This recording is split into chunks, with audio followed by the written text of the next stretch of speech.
What is the difference between regret and repentance?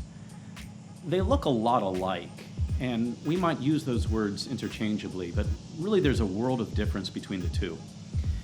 Regret is really self-focused. Regret looks at sin and says, I can't believe that I did that.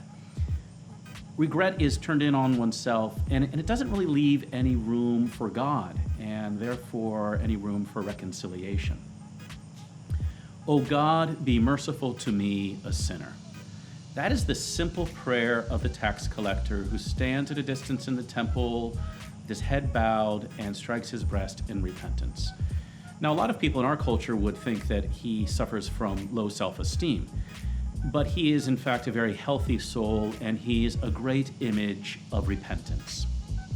Repentance places God first. The repentant sinner understands that he is only one part of the equation, and that the other and the more important part of the equation is God and his mercy. And so the tax collector's prayer begins with, O God, have mercy, or be merciful to me, a sinner. God and his mercy are first. And the understanding of ourselves as sinners can only be done within the context of God and his mercy. And so this week, let's work on what should be a standard practice for every Catholic, which is the daily examination of conscience.